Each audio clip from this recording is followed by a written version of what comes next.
My name is Peter Maravelis. I want to welcome you all to City Lights Live, the virtual reading series that continues in the footsteps of City Lights Bookstore's in-store calendar during the shelter-in-place.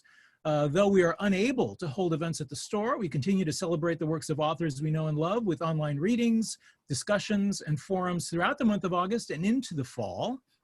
I hope this finds you all safe and well.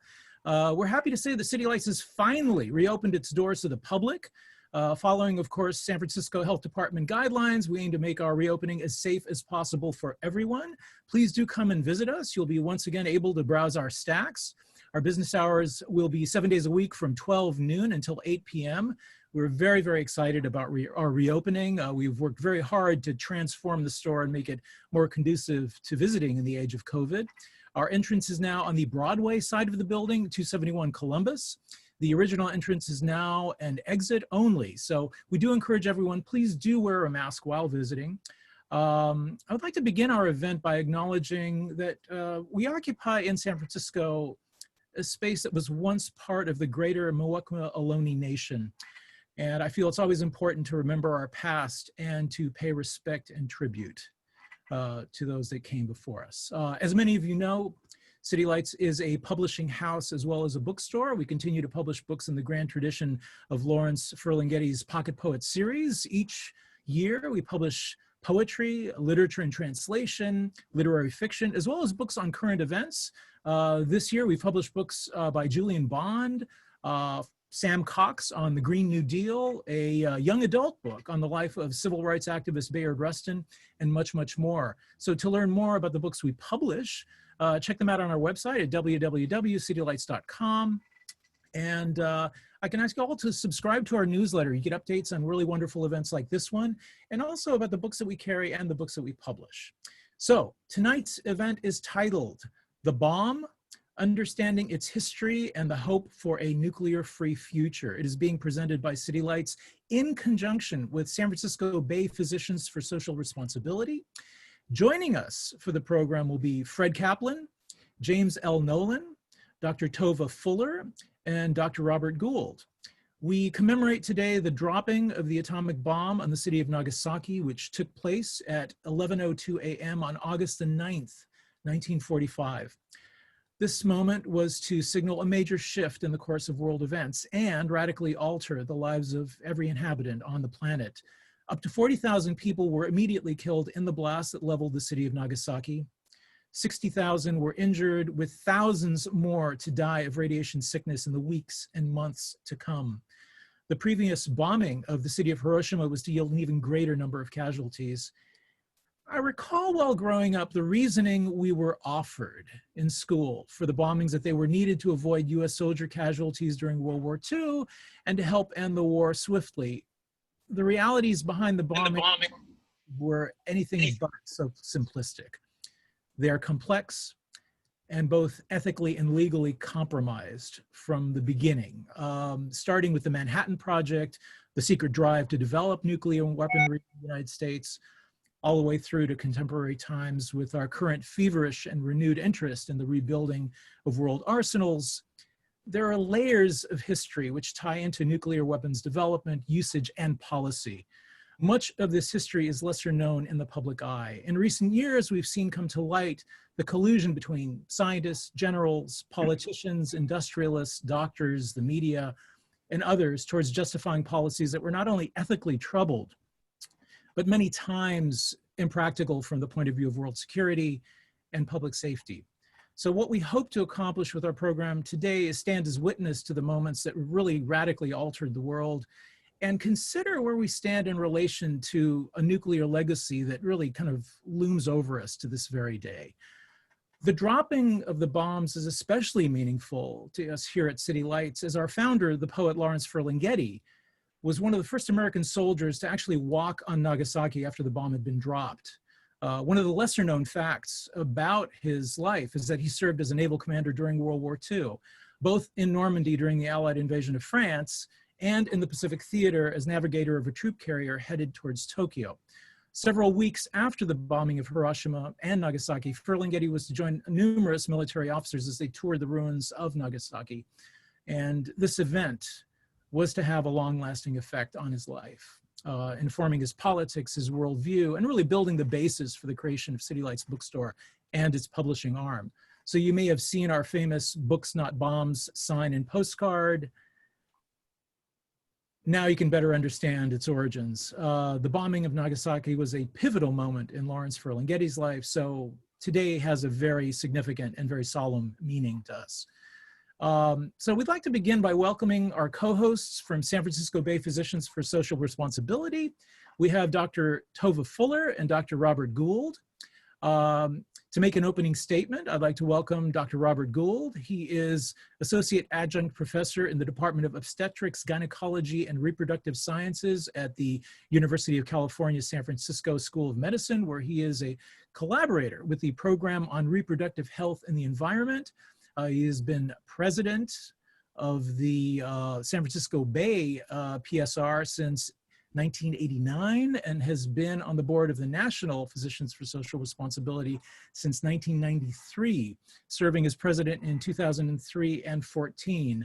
Dr. Gould is chairperson of the American Public Health Association's Peace Caucus, and also a leading member of the Environmental Committee of the Santa Clara County chapter of the California Medical Association. He has authored numerous book chapters on the health impacts of nuclear weapons, including war and public health, terrorism and public health, and was the co-author with Thomas Bodenheimer of Rollback, Right-Wing Power in U.S. Foreign Policy. It was published by South End Press.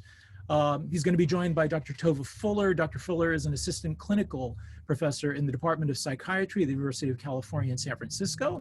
Dr. Fuller serves as vice president of the San Francisco Bay chapter of Physicians for Social Responsibility and has served on the national Los Angeles chapter and Washington PSR chapter boards. She was a member of PSR's LA Nuclear Ambassadors Program and WPSR's Nuclear Activism Committee. Her primary area of interest is the interface between public health and militarism as it relates to nuclear weapons. She is the recipient of the Lone Alexander Siddell Prize for Medical Advocacy. So welcome, Dr. Robert Gould and Dr. Tova Fuller. Thank you so much, Peter, and I'll be very brief so we can get into our very anticipated, very interesting discussion. I just want to really thank City Lights Books for giving us this opportunity on this Nagasaki Day as a really wonderful opportunity to talk about the nuclear weapons issues that have been a central part of Physicians for Social Responsibility's work over the years, which has grown to move on beyond our essential concern about nuclear weapons and their dangers to the broader environmental health issues evinced by global warming and toxic degradation of our environment. We are really looking forward to the presentations by Fred Kaplan and James Nolan, who will really remind us of what we're commemorating now with the 75th anniversary of Hiroshima and Nagasaki. I'm reminded today of a wonderful conversation I had with Peter the other day when we were talking about the role of the nuclear priesthood, which certainly suffuses both books in terms of examining the role on the one hand, what Fred Kaplan points to, the roles of the nuclear strategists, the defense intellectuals that have had such a role in articulating nuclear policy, through what James Nolan speaks to from a very close and personal way in terms of his grandfather's role joining the nuclear priesthood in terms of the role of physicians in propagating the nuclear era. And we have to think about this locally as well. Certainly our own institution at the UCSF, there were members historically, as underscored by James Nolan's book, who participated in the very unethical experiments that categorized the the Atomic Energy Commission and then Department of Energy's role in our nuclear history, and as well as legacy issues that we're now seeing in Bayview Hunters Point that Tova will be discussing in part of her presentation as well. So I expect this will be a very rich discussion. Again, welcome everybody for joining us, and looking forward to our conversation. So our opening talk of the afternoon will be by Fred Kaplan. He's going to be speaking on the subject of his recently released book, The Bomb, Presidents, Generals, and the Secret History of Nuclear War, published by Simon & Schuster. I just want to remind everybody, books for today's event may be purchased via the links we're going to be posting in the chat window to the right of your screen. The chat function may be activated by clicking the button at the bottom of your screen.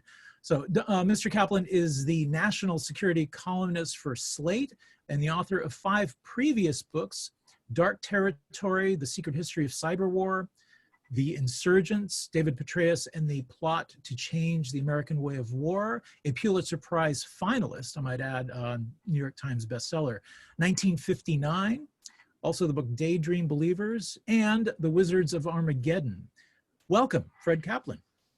Well, it's a real pleasure to be sort of at your great bookstore, City Lights. Every time I come to San Francisco, I try to make my way there and spend hours in the bookshelves finding all kinds of books that I didn't know existed and buying probably too many of them. I wish I could be there for many reasons, but it's a pleasure to be there even remotely. It's worth noting that even though we have a lot fewer nuclear weapons now than we did at our peak, in 1967, the United States had about 30,000 nuclear weapons. Now we have under 3,000. But still, it's worth keeping this in mind from a different perspective. The bomb that leveled Hiroshima exploded with the blast power of about 12.5 kilotons, 12,500 tons. Nagasaki, about 20 kilotons. Even by today's standards, those would be called low-yield nuclear weapons. Most of our weapons are in the hundreds of kiloton range. Until recently, they were in the megaton range, millions of tons range. So on the one hand, this is all kind of insane. But on the other hand, there's a logic to this. It's kind of an insane logic, but it is a logic. And to understand where we are today, and if you want to understand how to go about changing things, it's worth knowing where this logic came from. So let's go back. Where did it begin? It began really toward the end of World War II, when General Curtis LeMay, who was head of the bomber command that was firebombing all of Japan, even before the atomic bomb, and really doing, in some ways, more damage, just setting cities on fire. About May of 1945, the commander of Army Air Forces, General Hap Arnold, asked LeMay when the war will be over, when the war in the Pacific will be over. And he took the problem to his staff, who did the calculations of how much they bombed already, what's left, how long it would take to get there, drop the bombs and so forth. And he came back and he said the war would be over by September 1st, because by September 1st, he will have bombed every square mile of Japan. So that was LeMay's philosophy of modern war: bomb everything. So after the war, he became the commander of Strategic Air Command, which is in control of the bomb. Had the bomb, it created the warplanes for the bomb. And LeMay's idea, bomb everything, translated, and he sort of had this mystique of Strategic Air Command for a couple of decades. Now, let's talk about how massive this really was. In the mid-50s, President Eisenhower, talked about massive retaliation was our policy. What did that mean, massive retaliation? Well, the US policy at the time, which LeMay wrote, but which the Joint Chiefs of Staff approved and Eisenhower approved, was this: that if the Soviet Union or Communist China tried to invade any piece of property that was owned by the United States or its vital allies, even without using nuclear weapons, our policy, the policy, was to unleash our entire nuclear arsenal against every target in the Soviet Union, Eastern Europe, and Communist China, even if China had no involvement in the war. It was estimated that this would kill about 285 million people. Eisenhower, as I said, signed on to this, not because he was a particularly bloodthirsty guy. In fact, he wasn't. He recognized the horror of the bomb. But his view was that if there were a war between the United States and the Soviet Union in particular, it would go nuclear very quickly. And then it would escalate all the way to total war. And so his view was, we have to deter war as much as possible. And the way to do that was to threaten maximum leveling of the communist world. So the idea was to prevent war from happening. Now, as we moved into the early 60s, some people began to see a logical problem with this, because the Soviet Union started to build its own nuclear force with some weapons that could strike the United States.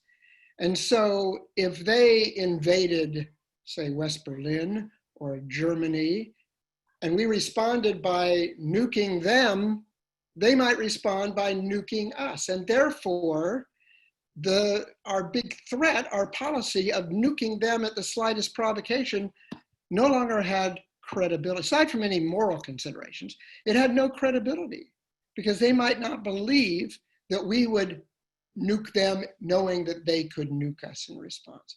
So in the Kennedy administration, they started thinking about ways to launch limited nuclear war. We still didn't have very many conventional forces. So if they invaded West Berlin, which was in East Germany, we didn't have the kind of conventional forces to go invading East Germany to grab back West Berlin. And nobody, by the way, there was almost nobody who thought that if the Soviet Union invaded or tried to reoccupy West Berlin or invaded West Germany, we should just do nothing. That just wasn't in the dialogue at the time. So they came up with some ideas. What about, for example, let's say the Soviets invaded West Germany. We launched a few nuclear weapons as a demonstration or maybe on the battlefield, and then communicated to them somehow, we have a lot more left. If you respond back to us, we'll nuke you. And Secretary of Defense Robert McNamara came up with some very detailed plans to change the SIOP, as it was called, Single Integrated Operational Plan, which was the name of the nuclear war plan, to put these options into effect. Now, one thing that actually I didn't realize until I did the research for this book is that for about a decade, Strategic Air Command paid no attention to McNamara's options. Or what they would do, they would write their own guidance, and it would say something like, to the extent feasible, we will carry out these options. Or to the extent they are consistent with military objectives, we will carry out these limited options. And then they, of course, would decide that, well, no, they aren't feasible, or they're not consistent with our military objectives. And so Richard Nixon comes into power in 1969 and discovers, along with his national security advisor, Henry Kissinger, who had studied this sort of thing quite a bit, that basically the PSYOP was still the bomb everything plan. And the Pentagon and others spent the next decade or so trying to come up with more limited options. But here's the thing, and technology made it a little more possible as we went along. But this created, and this is where we get into our kind of insane logic. Okay, the idea is you want to terrify the opponent by threatening to do enough damage that they won't attack you. On the other hand, you don't want it to be so much damage that you destroy any credibility that you'll actually carry out the threat. In other words, you had to create the perception that we really believe that we might drop these things. You have to believe it, and the way to do that is that we have to believe it. In order for us to believe it, we have to create weapons that can do limited nuclear options, war plans that can do this, and seemingly an intention to do it, and exercises that do it. And so what happened over the period of a few decades is that the idea of nuclear deterrence, credible nuclear deterrence, and the idea of nuclear war fighting converged. They became, in the minds of those who were actually planning to do these things, the same thing. I mean, people did this so seamlessly you would have to kind of take them into a very long series of questioning for them to understand that that was the case. But that was the case. I mean, this is true long before Donald Trump. Okay, there has been throughout all this time a continuity in the sort of underbelly of nuclear war planning. There has been this mainly continuity going on. What's happened on the surface of things is that there have actually been more crises in which nuclear weapons, the use of nuclear weapons, has been seriously contemplated than is often understood. Not just the Cuban Missile Crisis, but there was a Berlin crisis of 1961. There were a couple of Middle Eastern crises. There was in 1983 a NATO war game that was taken very, very seriously by the Soviet Union. They thought we really were planning for a nuclear first strike. With Trump in power, there was some planning for a Korean nuclear war plan. Just as the Koreans North Korea tested an intercontinental ballistic missile. So this has gotten very serious. But one thing, and you know, I don't keep meaning to hawk my book, but no time to go into big stories here, but most presidents who have faced these crises have actually delved quite deeply into the logic of the plans. They've burrowed all the way into the rabbit hole, and they get there and they realize there are no good options here. This is just insane. And they figured out a way to dig themselves out of the hole as quickly as possible and strike a some kind of diplomatic solution. The frightening thing about Trump, well, among many frightening things, is that he clearly doesn't think deeply about much of anything. It's all in his gut. One thing that we've learned in his almost 4 years of presidency, which is kind of a relief, is that he doesn't seem to have much of an appetite for war, which doesn't mean that he might not get himself trapped into one, but he doesn't seem too eager to get involved with a war, but that's a good thing. One thing, and I'll just sum up here with this, I want to relieve or stop you from thinking about three myths of the nuclear age. One is that we have this idea of mutual assured destruction, the idea that if they strike us, we will retaliate against their cities, blowing up their cities. That's never been quite true. The nuclear war plan has always emphasized military targets. Now, military targets are near and in some cases in cities. Don't get me wrong, tens, if not more, millions of people would get killed. But the nuclear war plan has always been fundamentally a first strike plan. I mean, not out of the blue first strike, but the enemy starts with conventional and we control or try to control upping the escalation ladder with nuclear weapons. So it's always been a first strike plan. The idea of the phrase assured destruction was invented by Robert McNamara, Secretary of Defense to Kennedy and then Johnson. But it was really a political device. He wanted to control the appetite of the Air Force in particular.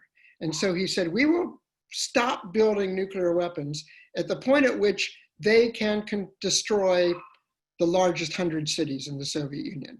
But then in the top secret documents to the president, he would say, this is not actually the way that we would use these weapons in the event of war. It's strictly a budgetary device. So that's one myth to be taken off the picture. The other is, it's a myth, it's a fear, and I'm afraid I'm going to confirm your fear, and that is that the president really has the power to do this all by himself. If the president of the United States got it into his head that I'm going to blow up North Korea today, I'm going to release the nuclear war plan against North Korea, he could do that. Now, there are protocols. He's supposed to get on the phone with certain people, and they talk about it, and they go through different options, and they might even advise against it. But when it all comes down to it, he gives an order through the football, which, by the way, it's not a button, and it's not a palm print. It's a book with a lot of codes in it. He authenticates that it's he who is doing this. It goes to a one-star general in the National Military Command Center in the basement of the Pentagon, who then sends the signal to the ICBM silos, to the submarines. It does not go through the Secretary of Defense. It does not go through the Commander of Strategic Command. So the president wanted to do this all by himself. He could, unless the people the people down the chain decide to commit what could be treason, a stupendous act of insubordination, which I guess we would all hope for under those circumstances. But Congress, there have been hearings where they have dealt with this subject. They could change that law. They could say, for example, a law that the president cannot launch a first strike. This has to be approved. Maybe it's a little too much to ask that Congress approve it, but it has to be approved by a certain number of cabinet ministers or the committee of 8 in the Congress. There's no reason why Congress can't pass a law saying this. I mean, for a second strike, it's a problem. You look out, missiles are coming our way, you've got a decision to make. In that case, by the way, one thing we could do is to get rid of all the land-based missiles, because it's the land-based intercontinental ballistic missiles that are vulnerable. Without them, there's no real first strike. The submarines are at sea, they're under the ocean. Bombers can get off the runway pretty quickly. There have been movements occasionally to see if we can get rid of those ICBMs, and we have reduced them. Used to have 1,000, now we have 400. There used to be multiple warheads on those missiles. Now there's just one warhead on each. It makes it a little less vulnerable, but there's still this hair trigger kind of situation. There have been lots of incidents over the years of false warnings. Looks like some missiles coming our way. If we only had submarines and bombers, no president would have to decide whether to launch something on warning. So I think I'm going to leave it at that. Sorry, it's been highly abbreviated, but other people have other interesting things to say, and I'm sure we'll have more to talk about during the discussion. Thank you. Our next presentation today is by James L Nolan Jr. We are celebrating the release of his new book, Atomic Doctors, Conscience and Complicity at the Dawn of the Nuclear Age. It's published by Belknap Harvard Press. Mr. Nolan is the Washington Gladden 1859 Professor of Sociology at Williams College. His previous books include What They Saw in America, Alexis de Tocqueville, Max Weber, J.K. Chesterton, and Saeed Qutb. Also the book Reinventing Justice, the American Drug Court Movement. Welcome, James L. Nolan. Thank you, and thank you for inviting me to be part of this interesting panel. In the book, Atomic Doctors, I consider one of the features of the title for the panel discussion, namely the bomb and understanding its history. I look in particular at the history and the role of the medical doctors who were on the Manhattan Project. And I first got into this project about 8 years ago after my dad passed away. And not long after he died, my mother came and visited us in Williamstown, where we live, and brought with her a box of material that no one in the family even knew existed, except my father, of course. And I looked through the box and discovered basically a treasure trove of information about my grandfather's role on the Manhattan Project. Now, my grandfather, James Finley Nolan, was an OBGYN with training in radiology and in surgery. And he was one of the first recruits to the Manhattan Project. He was recruited by Robert Oppenheimer in early 1943. Oppenheimer recruited him with the idea that it would be important to have medical facilities in place in order for him to recruit the top physicists that he wanted to move to Los Alamos. So my grandfather moved with his family to Los Alamos in April of 1943. He was the post surgeon in Los Alamos. That is, he ran the hospital, and the task with which he was most preoccupied, particularly in the first year, was delivering the many babies who were born in Los Alamos. In fact, in the first year alone in Los Alamos, 80 babies were delivered. And in fact, this was a development that bothered General Leslie Groves, so much so that he once went to Oppenheimer and asked him to do something about it. And Oppenheimer, of course, did nothing. In fact, Oppenheimer's daughter, Toni, was one of the babies that my grandfather delivered in Los Alamos. My grandfather had a number of other interesting roles in the early nuclear age. In addition to running the hospital, he also helped out in the lab with his good friend and medical school classmate, Louis Hempelman.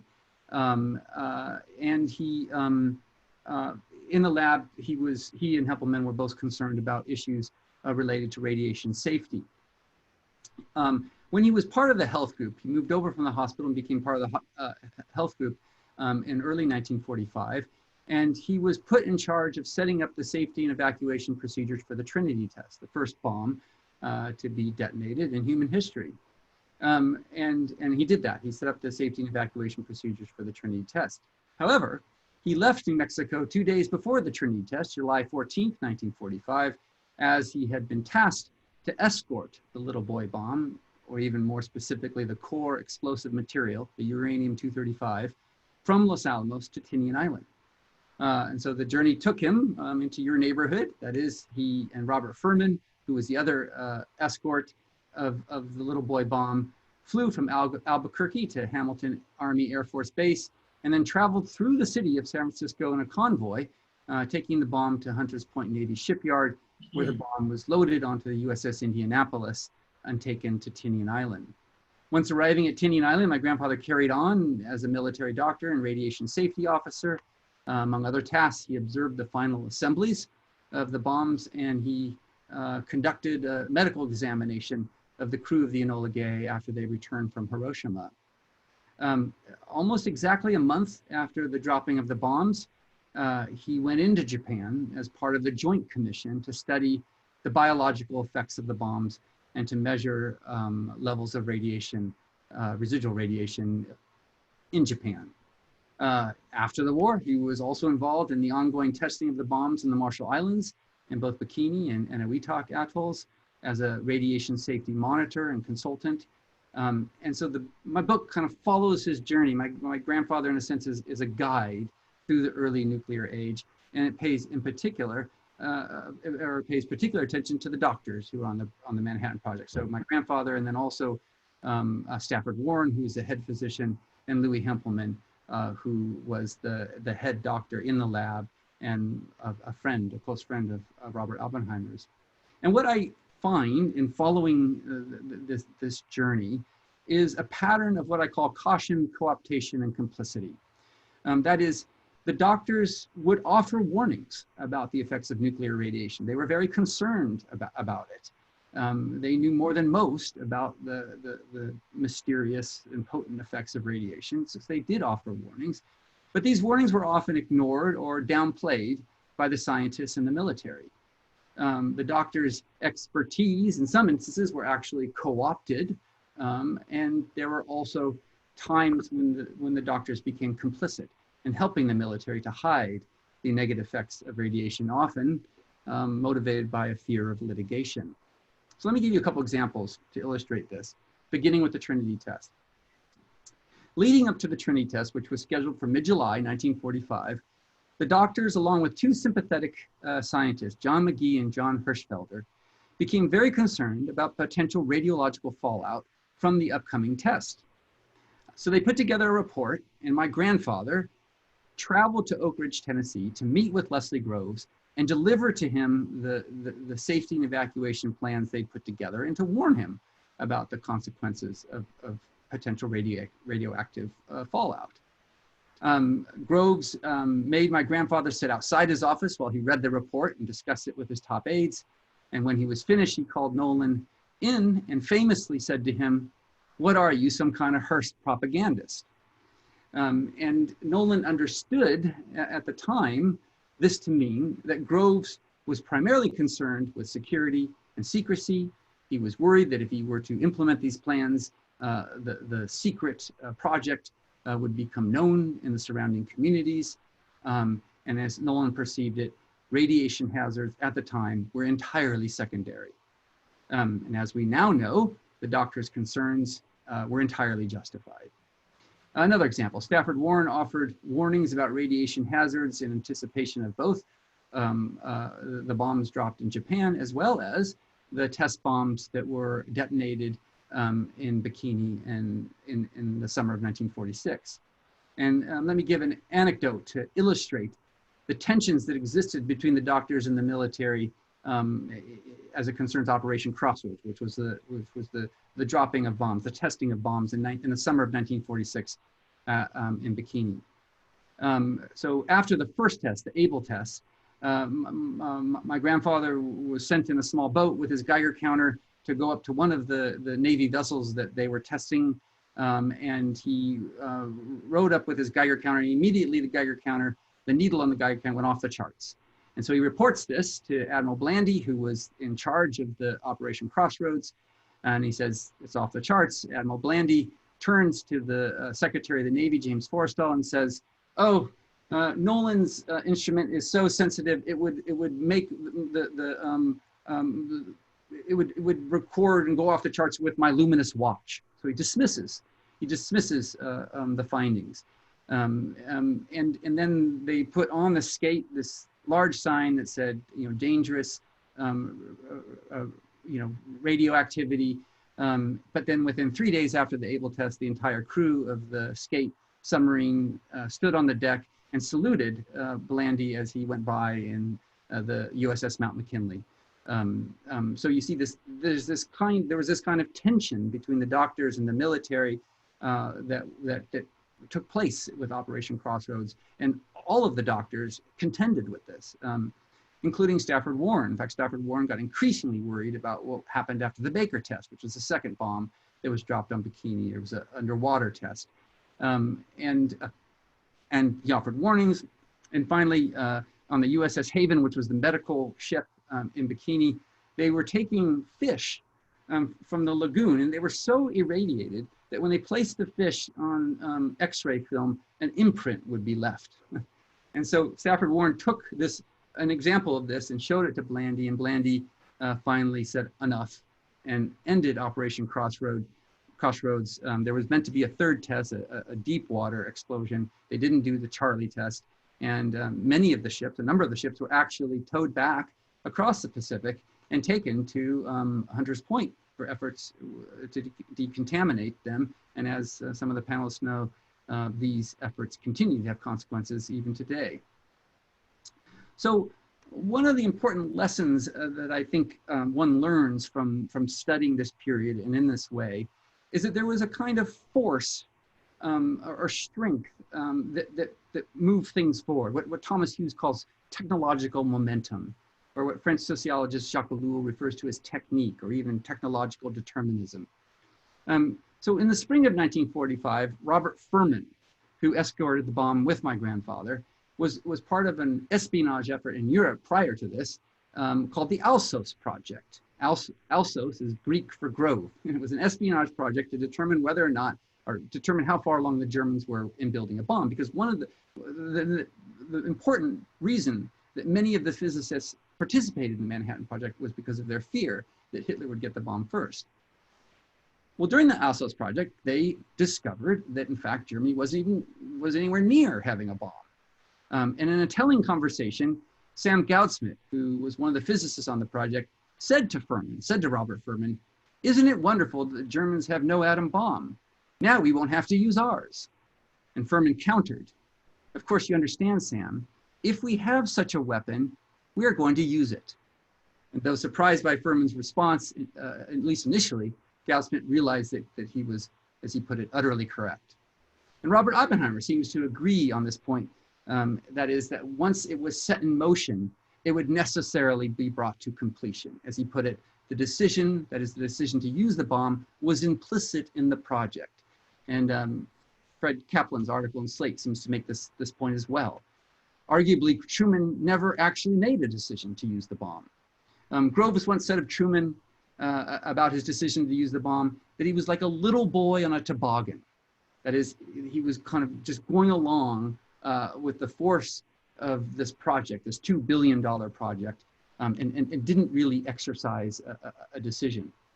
And if you look at some of the interviews with physicists after the war, and the years after the war, many of them would look back, particularly at that time between Germany's surrender and the Trinity test, and wonder why they kept going forward as they did. And by many accounts, they worked harder than ever in that time as the scientists moved to the first testing of the bomb in the New Mexico desert. And some of them would look back and say, kind of express or identify this idea of a kind of force or a technological momentum. Robert Wilson, for example, one of the physicists said, looking back, he said, "I would like to think that at the time of the German defeat, I would have stopped, taken stock, thought it all over very carefully, and that I would have walked away from Los Alamos at that time. I cannot understand why I did not take and make that act." And then he kind of grasps for an explanation. And he remembered that such an idea was, as he put it, simply not in the air. Our lives were directed to do one thing. It was as though we were programmed to do that as automatons, and we're doing that. Robert Oppenheimer's brother, Frank Oppenheimer, expressed something very similar. And he also says, he looks back and thinks about, after Germany's surrender, he can't quite understand why they kept working with such diligence after that time. He goes, "It's amazing how the technology tools trap one. They are so powerful." So even after Germany surrendered, Frank Oppenheimer remembered, no one slowed down a bit. We all kept going. We all kept working. The machinery had caught us in its trap, and we were anxious to get this thing to go. Even Robert Oppenheimer spoke of a kind of technological determinism. There's a wonderful, interesting letter that he wrote to his friend, Haken Chevalier, who was one of his friends at Berkeley, and they had kind of a fraught friendship that had to do with their kind of shared communist entanglements. And just several weeks after the bombs, August 27th, Oppenheimer wrote a letter to Chevalier, and he expressed he was heavy with misgivings, as he put it, but he attempted to explain why he had participated in such an act. And this is what he said. He said, "This thing had to be done, Haken. It had to be brought to an open public fruition at a time when all over the world men craved peace as never before, were committed as never before, both to technology as a way of life and thought, and to the idea that no man is an island." So Oppenheimer's offers what I think is a wonderful sociological insight here, when he says that humans at that moment in history were committed as never before to technology as a way of life and thought. And it represents a kind of trenchant and pithy articulation of what Jacques Ellul means by technique, what he means by living in a technological society. Well, if we move forward, there's a wonderful article I'm sure that many of you have read by Bill Joy called "Why the Future Doesn't Need Us," which was published in Wired magazine in 2000. And Joy argues that the same sort of technological momentum, the same sort of kind of technological intrigue and arrogance is still at play today and is driving forward technological innovations in such areas as nanotechnology, artificial intelligence, robotics, genetic engineering, and so forth. And he looks to the Manhattan Project as providing important lessons.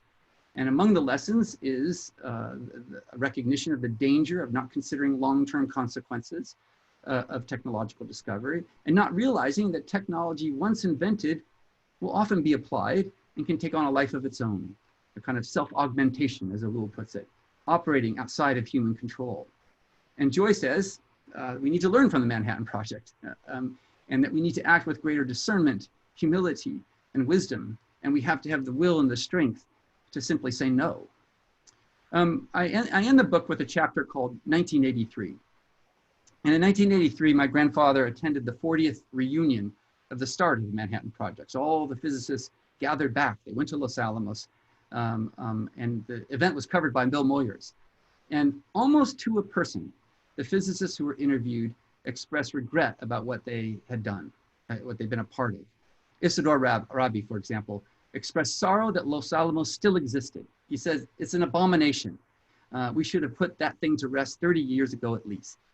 Hans Bethe said, "We did a terrible job here. What we produced is a great threat to the world." On the nuclear arms race, Victor Weisskopf anticipated that future generations, if there are any, will regard this as a virulent case of collective mental disease. Weisskopf lamented, 40 years ago, we meant so well. At that time, we did not foresee the consequences of our work. Well, given all that has happened since 1943, Weisskopf acknowledged the special duty of the scientists to come to terms with the fact that their invention had resulted in the unintended cause of the world's tragic predicament. So, what were they celebrating when they went back to Los Alamos in 1983? If they couldn't celebrate the invention of the nuclear bomb, what could they celebrate? Well, Peter Wyden, in his wonderful book called Day One, covers this part, the 1983 reunion, and he observes that the most lionized of the alumni at the event was the former Captain James F. Nolan, MD, the obstetrician who had delivered so many of the scientists' children on the Mesa during the war. So thus, while the scientists in 1983 could not celebrate their creation of a highly destructive and consequential technology, one that had and continues to have many unforeseeable effects, they could commend the work of the doctor among them who helped to usher life into the world. In other words, in the book, I cover a number of meanings of the concept of delivering little boy. And it was the delivery of the children in Los Alamos, which was the one meaning that they could celebrate at the 40th reunion. Thanks. Thank you, James Nolan. So I'd like to welcome now Dr. Tova Fuller. I'd like to show some slides, Peter. Yeah. See if we can get you here. Here we go.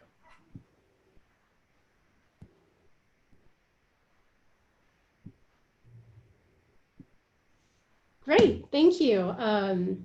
First of all, two very impressive talks by Fred and James. I was introduced earlier. Basically, I'm an inpatient psychiatrist at the University of California, San Francisco, as well as Vice President, Nuclear Abolition Committee Chair for the San Francisco Bay Chapter of Physicians for Social Responsibility. A little bit about us, since probably some of you have never heard of us. Physicians for Social Responsibility is the US affiliate of IPPNW, or the International Physicians for the Prevention of Nuclear War. So the US physicians in the 80s worked with Soviet physicians to de-escalate the threat of nuclear war, and for their work on that, were awarded the 1985 Nobel Peace Prize. So I've shown here just briefly the PSR co-founders, Jack Geiger, Vic Seidel, and Sidney Alexander. And our mission is to use, we're not only doctors, nurses, other health professionals, using the tenets of medicine and public health to prevent the greatest threats to human survival. And obviously nuclear weapons is one of them, also climate change. I believe Bob also mentioned our work on toxics. And truthfully, you know, I liked one thing that James said, if we have such a weapon, we're going to use it. I think that was a quote by Oppenheimer. Just thinking about these weapons from a medical model, if having a nuclear weapon is the disease, then primary prevention in the doctor's world for lung cancer would be avoid smoking. Secondary prevention would be dealing with the disease once you have it, which in our case, what would it be? Using them for deterrence. And then the tertiary would be trying to deal with the fallout of a nuclear bomb explosion, which I can tell you, our ability to do that would be insignificant. It would completely overwhelm the healthcare infrastructure, as well as the massive amount of mortality and morbidity that could not be alleviated other than the primary prevention, which is avoiding having nuclear weapons at all and eliminating them. Okay, so I wanted to talk first about something in our own backyard. I know some of you are not in San Francisco, but Hunters Point is a community of color in San Francisco. On average, their incomes tend to be lower than the city average. And on top of it, they have a higher disease burden at baseline than the other parts of San Francisco.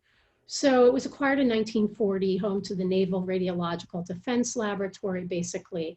From 1950 to 1958, ships associated with nuclear weapons tests in the Pacific were brought back to Hunters Point and decontaminated. There are prodigious amounts of radium and strontium, tritium and promethium.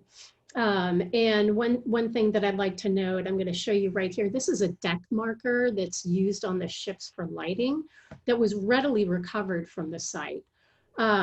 They often dump them in on-site landfills, which, by the way, in 2000, one of these landfills actually caught on fire and burned for weeks. Liquid waste was poured down the sewer drains and leaked into the soil. And in 1986, they found chemical and low-level radiological contamination. The biggest thing that's frustrating about this whole thing is we contaminated this site where people live. There's contaminated soil underneath housing areas, and surrounding them is that there were whistleblowers once Tetra Tech, an environmental contracting company, to help with the cleanup and the testing, saying that there was this contamination. And they found that 90% of the samples were not taken from, 90% of the area was not sampled, only 10%.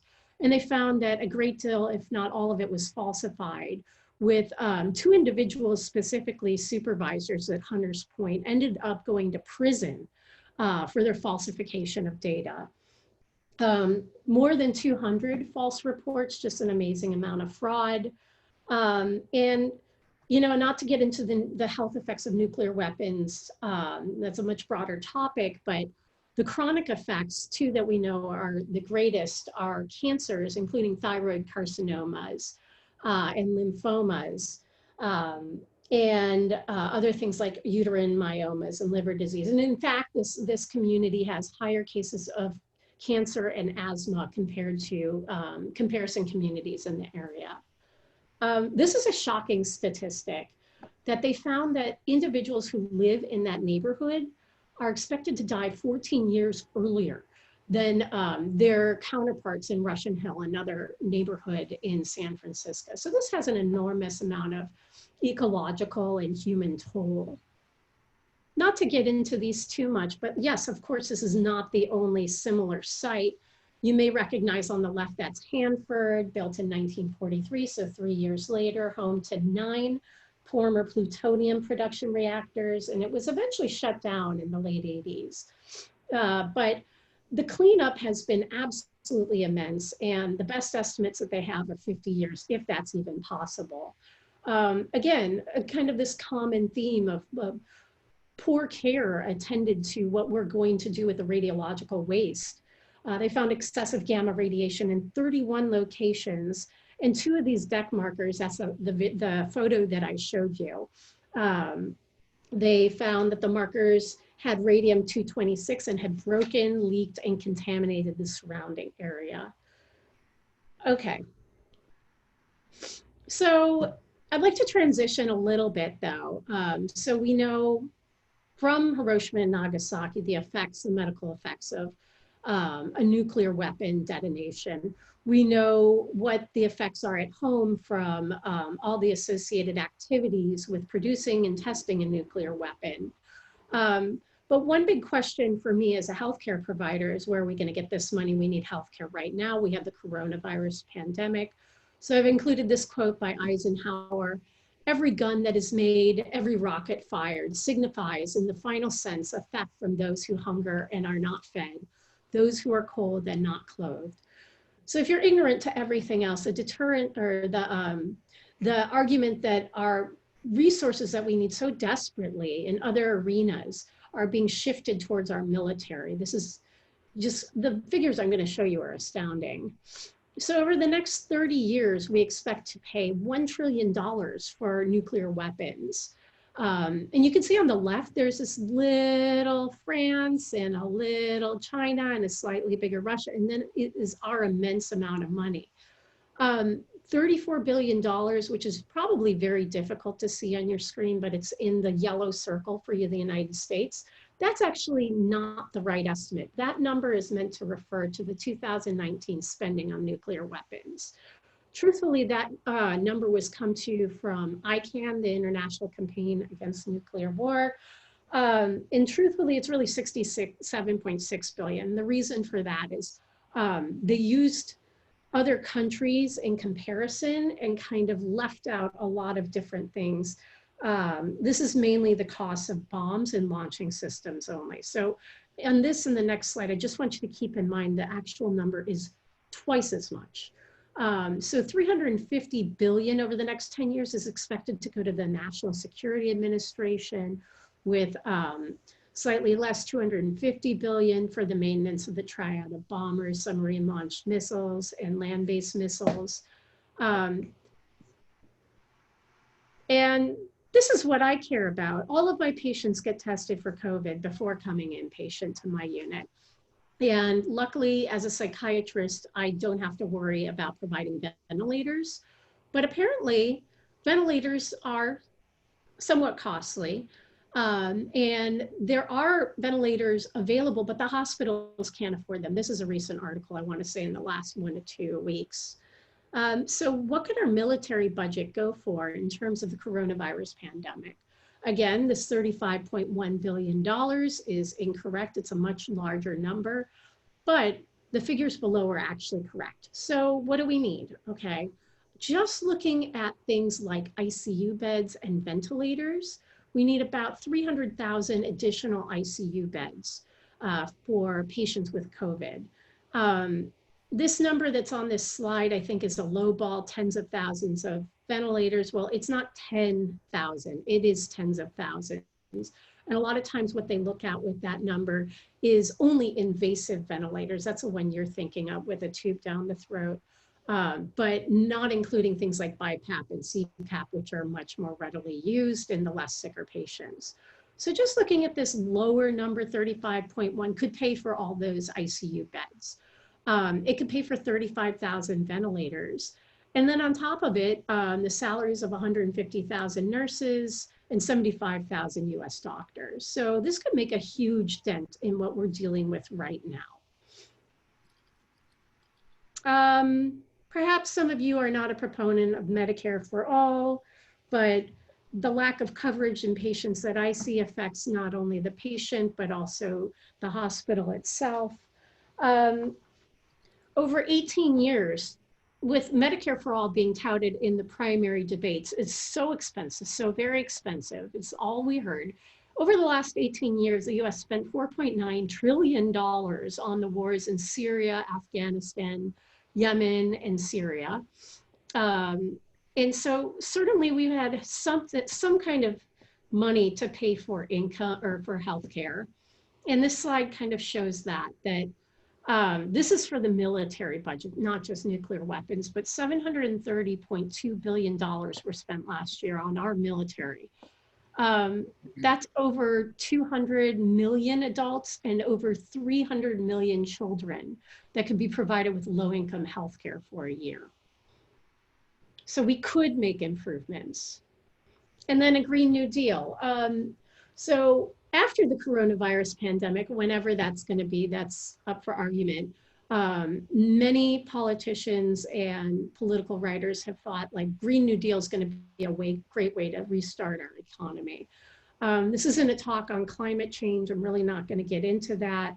I'll just say that I read an article today that came out in the last few days that the last fully intact ice shelf in the Canadian Arctic just collapsed. Okay, this is a problem that we're all aware of that's only going to get worse, and probably is going to lead to a 10% GDP loss by 2090 if we do not intervene. So Green New Deal, trillions of dollars, including a $7.8 trillion upfront investment that has been posed by some people. We won't know how much it's going to cost until we get further along in the process. But small components of it could be paid for, such as building a smart power grid. That would cost $400 billion over 10 years. That's affordable. That would make a huge impact. Okay, so, and the US spends 28 times as much on traditional military security as it does on climate security. And you start to ask yourself, what's going to kill us first?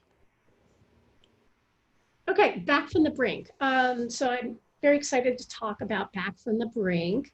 It's a grassroots movement that was started in 2017 by the Union of Concerned Scientists and our organization, PSR.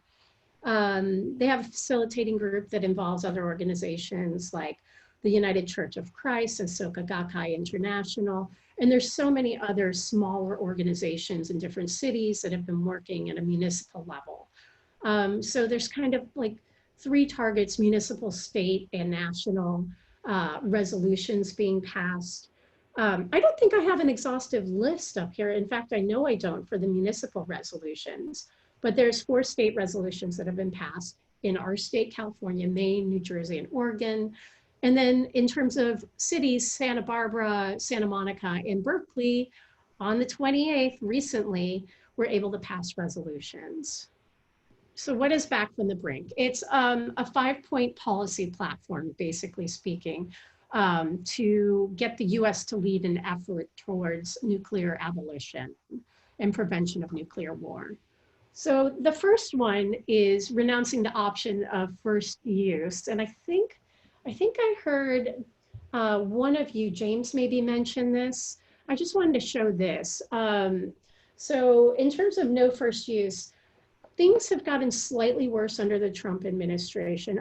Under the Obama administration, there were exceptions that they were willing to use, such as any country, they would not bomb any country without nuclear weapons that was in compliance with its obligations. But they talk about a narrow range of contingencies, such as a state that possessed nuclear weapons or was not in compliance. It's like, does not really have teeth. And then the nuclear posture review under Trump broadened the range of scenarios in which they would use nuclear weapons. So I wanted to show you this because Senator Warren and Adam Smith introduced companion bills in 2019. And you can see here on the no first use of nuclear weapons. So there are people that in Congress that are working towards this. I think we just need more popular support of it. And then going back to this, the second piece is ending sole unchecked authority of the president to launch a nuclear attack, which I personally find absolutely terrifying. Somebody who is flouting fake cures for coronavirus, ignoring medical professional input, just in general, poorly informed on politics and quite impulsive is not the person that I want to be the only person who can launch a US nuke. It's risky, it's unjustified, and studies have shown that a group of people can manage this responsibility at ease. So the third one, I think we mentioned the 400 ICBMs. There's 400 weapons on hair trigger alert. Again, this increases the risk that they would be used. This is quite obvious. 4 is canceling the plan to replace our entire arsenal with enhanced weapons. That is kind of a throwback to the slide that I showed with expenditure of $1.7 trillion over the next 30 years. And the fifth one, many of you are already aware of the ban treaty, actively pursuing a verifiable agreement among nuclear armed states to eliminate their arsenals. So some successes that we've had. Yasmin Silva from Think Outside the Bomb, with their work with us, were able to get a number of the points of Back from the Brink passed by the SF board supervisors in 2018. She's there in the black cardigan. Here's Los Angeles, a little later in 2018. That's due in part to the work of Physicians for Social Responsibility, Los Angeles, Eureka City Council. And this was, like I said, July 28th. Bob Miola of, I believe, Tri-Valley Cares worked to get this resolution passed just in time for the 75th anniversary for Back from the Brink. I can't remember, Bob, you might talk more about ICANN, but ICANN was awarded the Nobel Peace Prize in 2017 for their work on the nuclear ban treaty, the Treaty on the Prohibition for Nuclear Weapons. And I think Bob's going to say this too, but something very exciting that happened is 3 additional nations ratified the treaty: Nigeria, Ireland, and Niue. So this is a 5th point of Back from the Brink. And I just wanted to show you Assembly Joint Resolution 33 in the California legislative bodies. This is, it's very hard to see here, but it's on the Treaty of the Prohibition of Nuclear Weapons. So even on a state level, working for support for the ban treaty has been underway. Yeah, one last thing. So in our backyard, we have Lawrence Livermore National Laboratories. Every year on the anniversary of Hiroshima Day, three organizations come together. That's PSR, San Francisco Bay, Tri-Valley Cares, and Western State Legal Foundation to mark the occasion. You can see them doing a die-in here. There's music. They have a keynote speaker. They have the opportunity to get arrested, so they choose. And it's a little late, but I just wanted to show that we had this on Hiroshima Day this year as part of the Still Here events that they were broadcasting on the 6th and today, with really great keynote speaker Daniel Ellsberg, and Gar Alperovitz spoke as well. So yeah, like I said earlier, there is no secondary, tertiary prevention for nuclear war. From a physician's standpoint, mortality from something without secondary or tertiary prevention means just preventing it altogether. And this is something that is doable. And thank you for letting me talk. This is our information if you want to visit our brand new website. I highly encourage it. And the website for our PSR National. So with that, I'm going to hand things over to Bob Gould.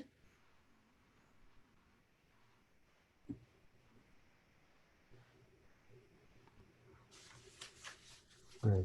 Okay. Thank you. Bob here. Okay. I'm unmuted. I think I'm unmuted now. Good. Yeah. And I'd like to also share my talk. Should I hit share screen? Okay. I think you should be ready now. It says host disabled attendee screen sharing. So, okay. Can you all see that?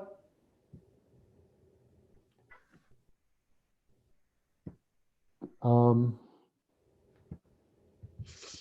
that be seen? I don't see anything on my end, but Tova, do you see something? No. I see nothing. Okay, well let's try it again. I'm gonna reclaim my host status, and I'm gonna try to give it to you one more time. See if we could. Should I hit share screen now? Okay, just a moment. Okay. Let's wait till. Okay, you should be ready. Try it now.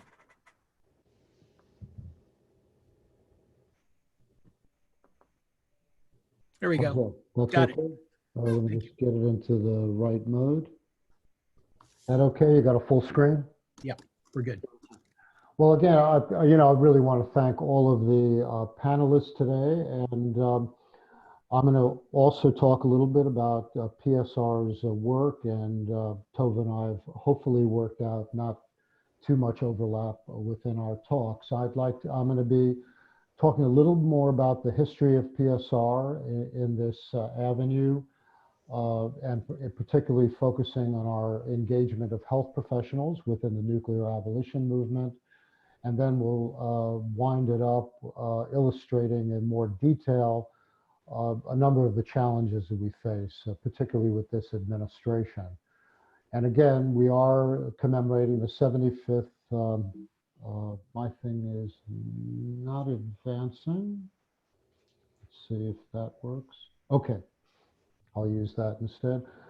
New York Times had an editorial the other day reminding us of the fact that along with climate change, which is certainly something that has in particular galvanized the energies, particularly of those who are in our younger generation, that nuclear weapons still remains one of the major existential threats that we face. And we're certainly reminded at this time of the inordinate toll that it took on the innocent human beings in both Hiroshima and Nagasaki, that by the end of 1945, over 210,000 human beings perished from the blast, wind, fires, and the radiation that was elicited, and also in terms of the radiation effects, cause developmental disorders, cancer, genetic effects, and other major health issues in the Hibakusha who survived. Because of this, these heinous crimes in Japan, there was a major worldwide movement against nuclear weapons in the 1950s and 1960s that has been captured by the extraordinary work of Dr. Lawrence Whitner, Confronting the Bomb, that we were a part of as well. This is a picture of the campaign for nuclear disarmament in the 1960s. And we played an important role within this, critiquing what had been, as the iconic medical illustrator Frank Netter depicts here, what should have been our role, according to standard medical roles, to respond to a nuclear conflict. We recognize, as Tova has alluded to, that we needed to be involved with primary prevention in this case, not just to respond to what the impacts of a nuclear blast would be, but to intervene if necessary to stop such a thing from ever happening again. Many of our original members throughout the 1950s and the 1960s collected baby teeth to document the impacts of radioactive strontium and other elements that accumulated in baby teeth and bones from the nuclear testing. The above ground nuclear testing that took place at the time. I still remember when I was a kid growing up in the gun ho projects in the Bronx, we ate a lot of sardines and tomato sauce. And my father, say circa 1956, 57, would always say to me, Bobby, remember, if you eat the sardines, don't eat the bones, because, you know, they were soft and they could be easily mashed into it, because of his consciousness at the time of the concerns for radioactive contamination.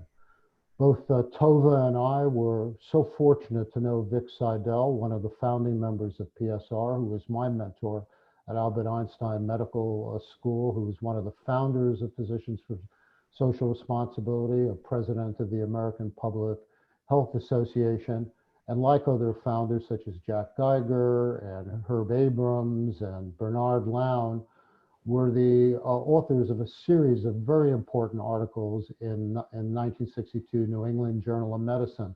It was a real battle with the editors of the journal to be able to get these articles published, because they, again, challenged the prevalent role of physicians. There was this politics to talk about nuclear weapons, but we were able to prevail in getting this as the kickoff of our organization in the early 60s.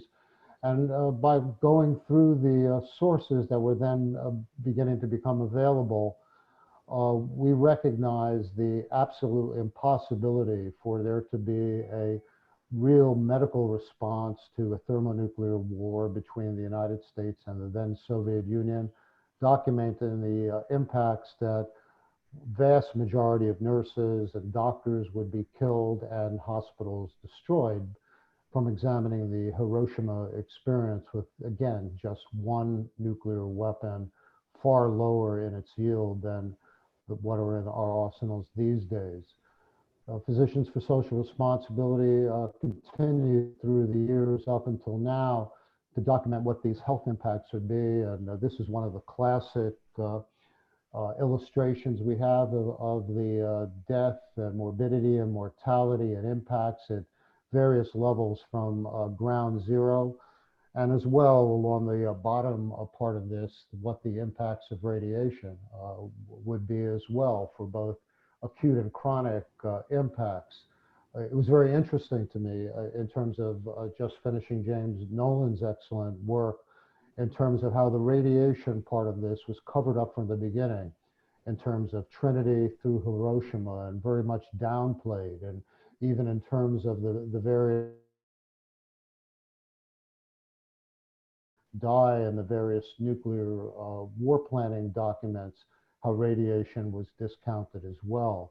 A lot of this has been brought to the fore by one of my heroes, Daniel Ellsberg, who in his more recent book, The Doomsday Machine, again revealed the top secret document that he had from the time that he worked with RAND during the late 1950s to early 1960s, where the Pentagon planners certainly knew what the impacts of what Fred has talked about, the single integrated operational plan for nuclear war, where we knew that our weapons would be would cause the deaths of equivalent of 100 Holocausts or 600 million. You add to the 325 million of putative enemies, Soviet Union and Chinese, you would add the countries who are in between the theaters of conflict, where you would get such a lethal toll from a thermonuclear exchange. More recently, PSR and our international affiliates within IPPNW have been concerned not only about what the impacts of a large thermonuclear exchange would be, but even a regional exchange in places such as South Asia. My now departed friend and colleague, Dr. Chawla of the Indian Doctors for Peace and Development, provided this from India Today around 2002. What would be the impact if there was such a regional conflict in terms of the toll of an exchange between two neighboring countries? But more recently, we've become aware of the fact that not only is that a problem over there, so to speak, where 20 million or so people would perish in a nuclear conflict, but that the impacts of even a regional nuclear war would have global impacts far beyond what would be locally. As the work of Alan Robach and Owen Toon has illustrated over the past decade, updating the work of Carl Sagan, we would be plunged into a situation of global cooling. And I'm not recommending this as an alternative to global warming. There are other ways that we could address it. Certainly cutting our budgets would be one way. But the workup in the various scenarios have said that even 100 Hiroshima-sized bombs, if they incinerated cities in India and Pakistan, will cause enough soot and debris from incinerated cities to block out sunlight, plunge temperatures, have a major crash in corn, wheat, and rice production that estimates run up to 2 billion people at risk of severe malnutrition from, again, even a local war in South Asia. With these findings, we embarked on a more recent campaign regarding the humanitarian impact of nuclear weapons with many partners, with the focus of our group, of course, within the physician and health professional community. Many of our members, I salute Tom Newman's work in the American Academy of Pediatrics, publishing there. I contributed a number of articles to our local medical association, San Francisco Medical Society, and other places, and Ira Helfand, the co-president of IPPNW, and on our national board as well, contributing to articles within the AMA, American Medical Association, as well.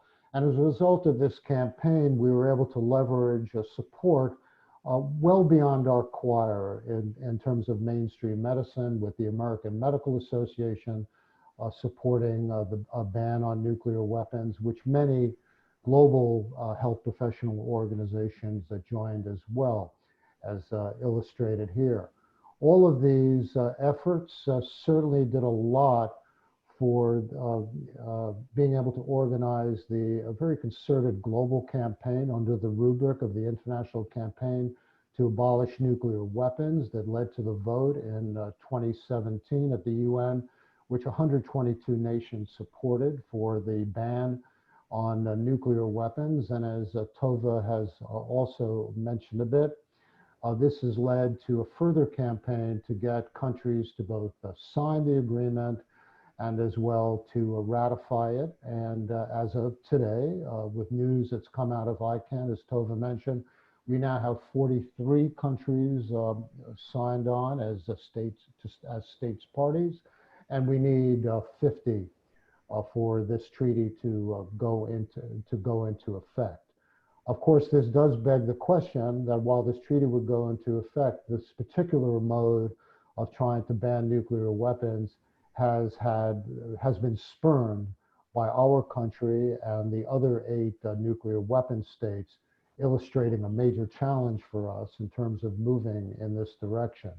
This is certainly underscored by the digging in of heels and accelerated aggressiveness of our own country, with President Trump doing everything that he can to expand our own nuclear capabilities. That was underscored by one of our Assistant Secretary of State recently about outspending Russia and China into oblivion to win a nuclear arms race. All of these policies have been incorporated within the 2018 Nuclear Posture Review, which establishes the strategic doctrines as well as the spending priorities for our nuclear weapons program. And we're joined in this by allies within Great Britain and other NATO allies to develop new weapons that would aid nuclear warfighting and other new scenarios that have provided us a very dangerous era.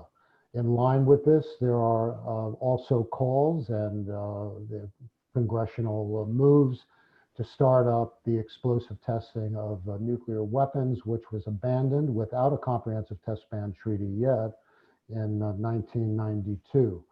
In addition to these plans for a more lethal nuclear weapons arsenal, we're now abrogating important treaties such as the New START Treaty that was signed in 2010 that provided limits on the most fearsome strategic arsenals, and this has been decried by folks like Rose Gottemoeller, who was one of the chief U.S. negotiators for the START Treaty back during the time of the Obama administration, and also a key accord reached between Presidents Reagan and Gorbachev in the 1980s that had a lot to do with the ending of the Cold War. And this is the abrogation of the Intermediate Nuclear Forces Treaty, decried by two of the principals at the time in these op-eds in the New York Times.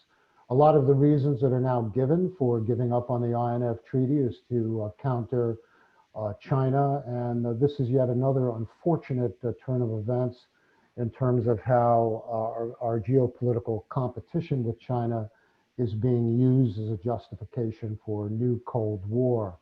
As anybody looking at, particularly at our recent history of COVID, can easily ascertain, whereby this administration is utilizing an anti-China narrative in the most xenophobic and racist ways to appeal to its political base, particularly within the right-wing evangelical movement, as illustrated here.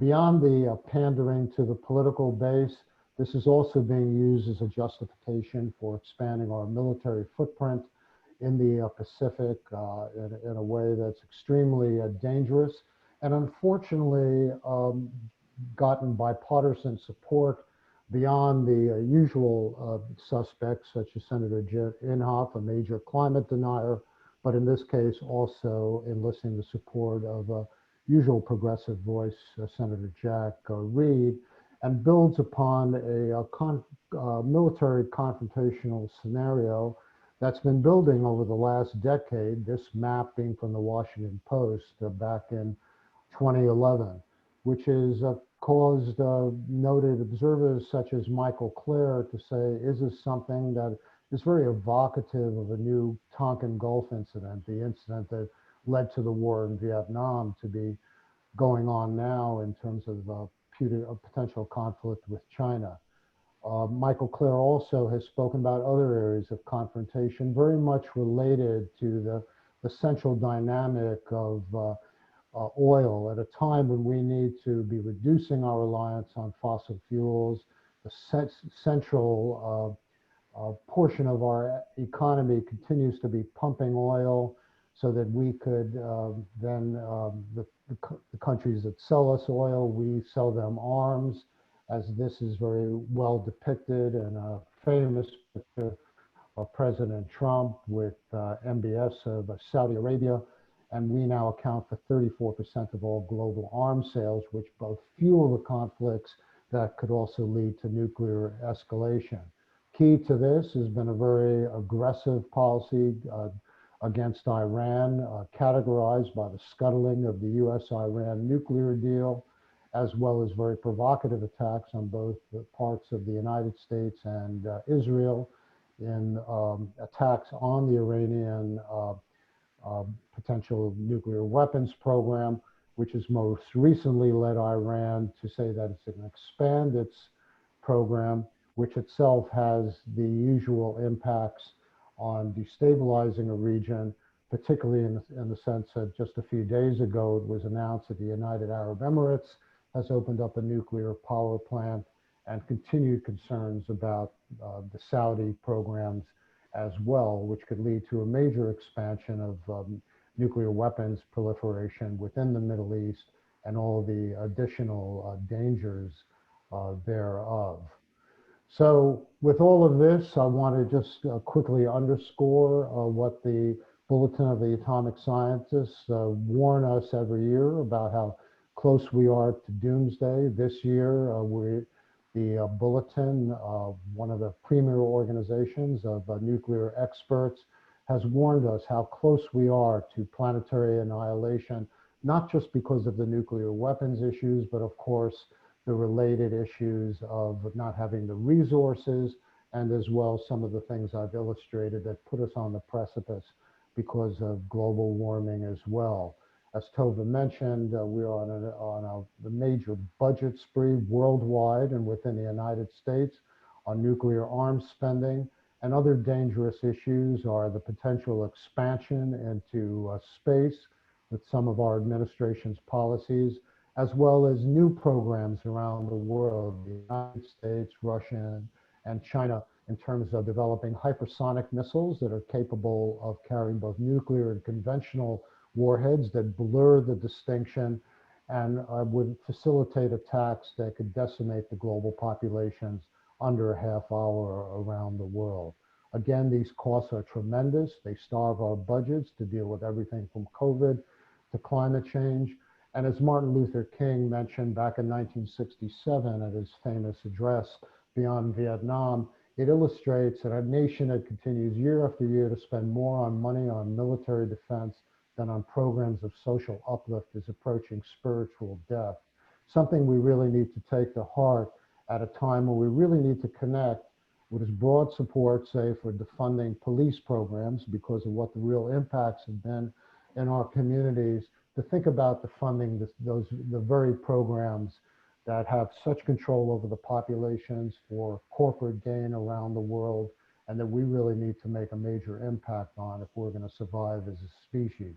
This was echoed by the Secretary General back in March as when the COVID crisis was beginning to take place. I know this is very small print, but I'd like to read, let's take inspiration from coalitions and dialogue slowly taking shape among rival parties in some parts to enable joint approaches to COVID-19.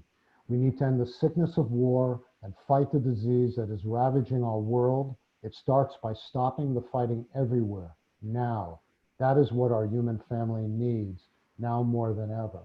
I'd like to close on a few other things. This message has been taken up by the U.S. Conference of Mayors very recently, seeing the challenges that our cities are facing with COVID, understanding that we need to get the money from military programs to cut the military budget, to cut the nuclear weapons budget in lines with the principles on the Back from the Brink.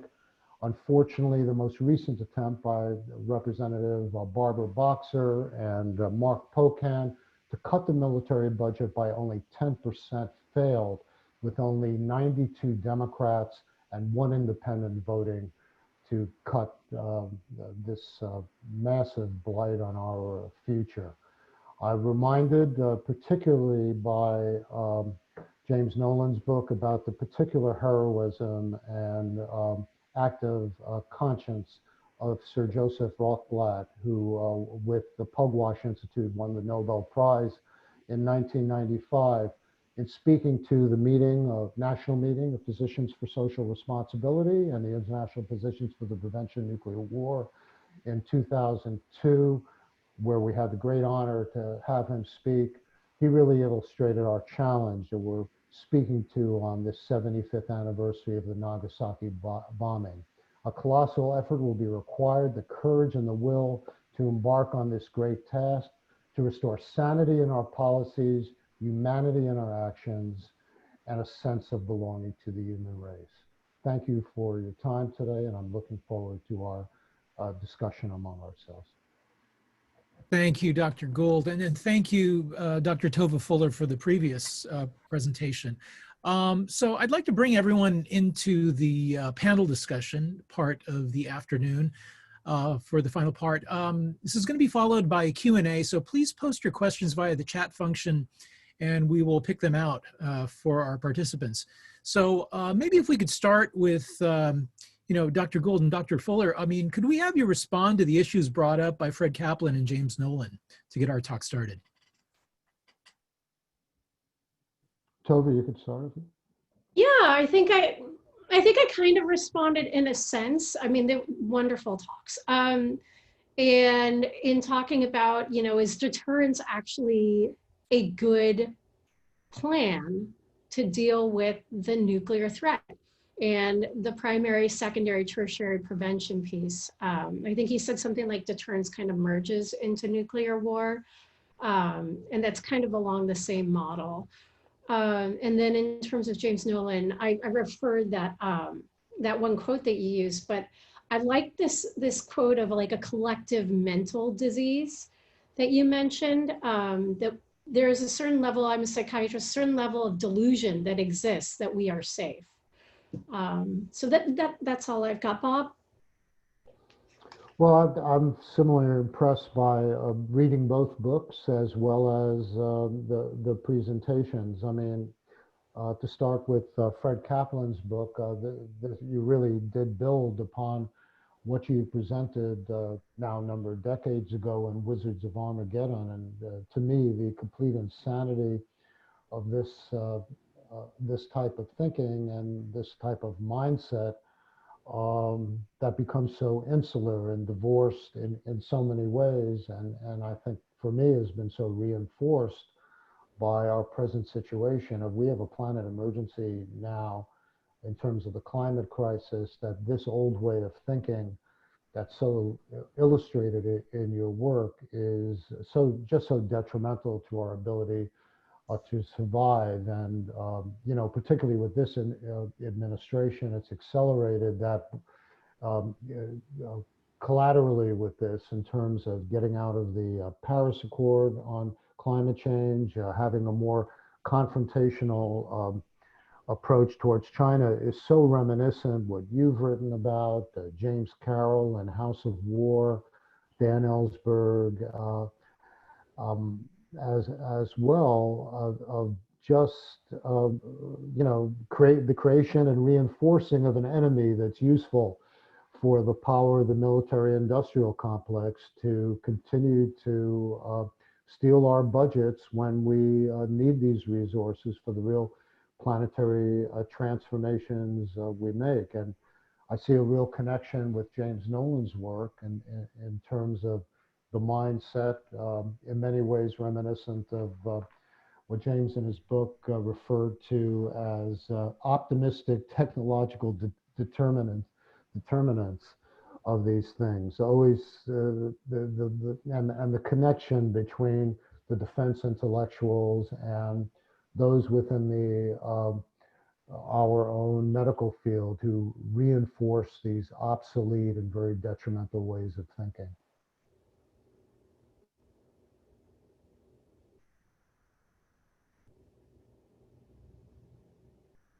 I think I need to unmute Fred for some reason. He got out. There we go. Yeah. Sorry about that. Well, I'm going to sort of sound like a spoil sport or something, but I don't think we're going to get rid of nuclear weapons anytime soon. I think it would take a drastic transformation of international politics and the global world order to do this. The United States isn't getting rid of its nuclear weapons. Russia isn't going to, China isn't going to, North Korea isn't going to. All of these countries have nuclear weapons for a reason. It might be an insane reason, but it's a reason. And for most of the countries, the reason is to deter enemies from attacking them. Even Dan Ellsberg, who's a friend of mine, notes in his really good memoir that you mentioned, that it's probably true that the existence of nuclear weapons has prevented a few wars from taking place. He's in favor of abolishing nuclear weapons, but I think he would also agree that it's going to take quite a transformation politically to do this. You noticed that there was an amendment by Senator Sanders to cut the defense budget by 10%, which is, almost a rounding error. It went down to huge defeat. It is, even to do that little, is still not something within political consensus of either of the parties that's in power now. And you might say, well, that just shows the corruption of both parties or whatever, but that is just the way it is right now. I think there are things that can be done. I mean, for example, I mentioned, and there has been some favor of this in the past, is continuing to reduce the number of land-based ICBMs, which are the kinds of missiles, because they are both the most potent in terms of having the explosive yield and the accuracy to launch a first strike against another side's hardened nuclear weapons. So but it's also, by that same token, vulnerable to a first strike. So if you want to get rid of hair trigger situations, keep reducing the arsenal of ICBMs. That's one thing to be done. You mentioned, Tova, that Obama Obama wanted to declare a no first use policy. He was prevented from doing so because he realized that the Allies would go berserk. They made that clear. A lot of our relations with allies still have as their bedrock foundation that if necessary, we would defend them using nuclear weapons if necessary. And also, Robert Gates mentioned in one interagency meeting, what if somebody launches biological weapon against the United States? We gave up biological and chemical weapons long ago. Do you want to take nuclear retaliation completely off the table for a deterrent? So he came up with this idea, Obama did, of that we will not use nuclear weapons first against a country that A, doesn't have nuclear weapons, and B, is compliant with the Non-Proliferation Treaty. It's an interesting idea. It might provide one more incentive for a country thinking about going nuclear, not to go nuclear. At the same time, one has to wonder, if you're in a hostile situation with another country and you say, I won't use nuclear weapons first, will they believe you? Should they believe you? So I guess because I come more out of I guess one could call it an ethical realist view of international relations, I'm for focusing more on policies and plans that can reduce the likelihood of tensions getting out of hand and incentives being heightened to use nuclear weapons than on pressing for nuclear abolitionist notions that I just don't see happening in my lifetime. I'm older than some of you, but still, I don't see it happening in your lifetime either. I hope I'm wrong. But that's just my approach.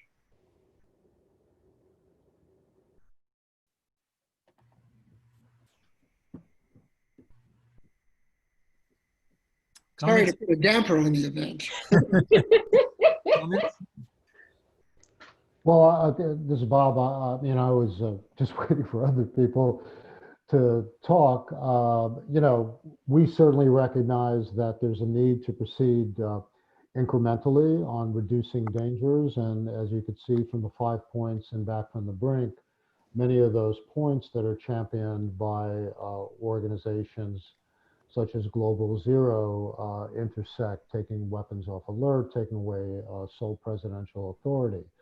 And I don't think we're any less realistic than you in terms of what the enormous challenges that there are In my own conversations with Dan Ellsberg, who's a critic of deterrence theory, he underscores something that's become increasingly obvious to him in terms of what the power of the military-industrial complex is. And that certainly bears on the issues that we find also making the transformations that we need in terms of climate change, in terms of the good jobs that exist within fossil fuels, the good jobs that exist within the military-industrial complex that has been very deliberately designed to have one piece of it in almost every congressional district. So our path, it doesn't mean that we shouldn't have a goal ahead that we're all fighting for. And I would say that we do have an opportunity now, particularly with among younger people, having really seeing that we're not leaving much of a planet for them, that we need to build a very strong social movement that, by calling for a Green New Deal, for example, brings in elements of our abolition message and our anti-militarist message, whereby we actually have the resources to have an economy that serves people and deals with all of the significant environmental health issues that we have. I don't see this as being a one-off type of thing, and I think we need to redouble our efforts, particularly within the Democratic Party. If we're fortunate enough to have a different administration, we just have these challenges to be able to raise these issues. So I don't think we differ in, sort of posing a false idealism against our challenges, but I do think that we can't go on existing like this. And I think younger people are picking up on the real existential threats to us and all future generations. I would say this, I'll add this.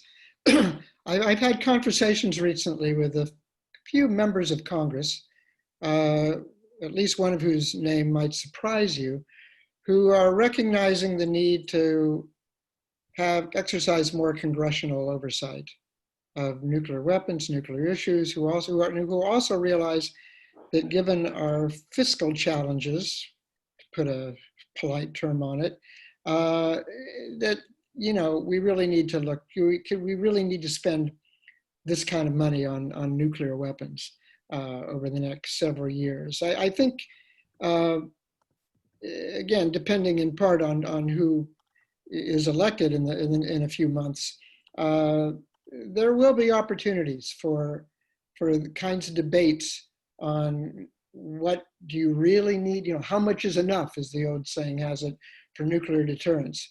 Do you really need to upgrade you need to have new weapons for all three legs of the nuclear triad? Do you need all three legs of the nuclear triad? I think in the next few years, there used to be debates about this sort of thing, and there haven't been for quite a while. And I think there will be again sometime very soon in quite establishment circles. James, do you have anything to add? You've been sitting quietly. I would just pick up on what Bob says. So this is more kind of sociological than it is political, but his underscoring the significance of what I call the book optimistic technological determinism. And it's really more of a mindset. It's a mindset that has confidence in technology and sees technology as the solution and as the answer. And as the discussion shows, there have been incredible consequences from this particular technological innovation that we have difficult controlling, that even with because of the fact that it has in fact taken on a life of its own. And I really think Bill Joy makes an important point about learning from the consequences of the Manhattan Project, and to think about the other technological innovations that are underway, and to not fall into the same trap where we are intoxicated by discovery, and the discovery ultimately leads to use, and use results in a situation where we've lost control of it.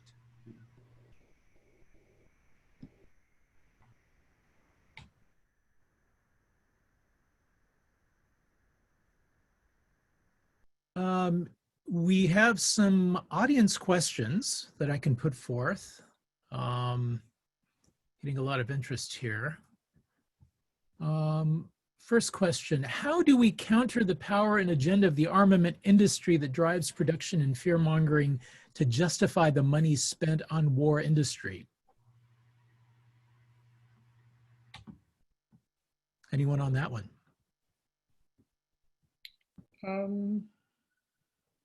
Well, I would say two things that are somewhat contradictory with each other. First, clearly, the military-industrial complex does have quite a bit to do with this. Back in the late 50s, the Pentagon learned to allocate subcontracts for weapon systems to as many states as possible so that you can maximize the number of congressmen who are going to have a vested interest in the production of the weapon system.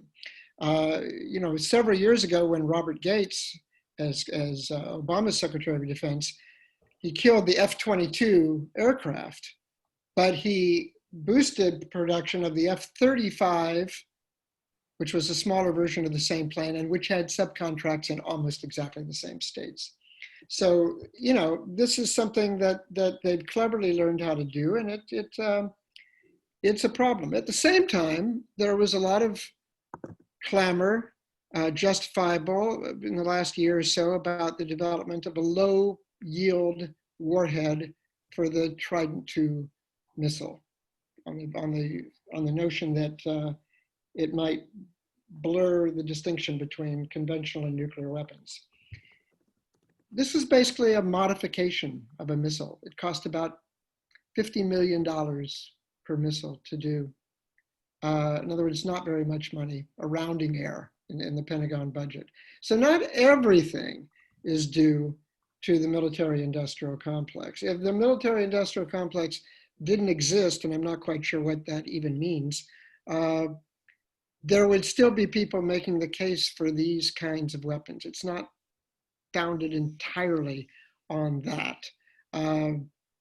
So I would say it's certainly something that has to be part of the analysis, but it's not going, you know, smashing the military-industrial complex, or it's not a full explanation, both as a tool of analysis or as an approach to activism. I would say that.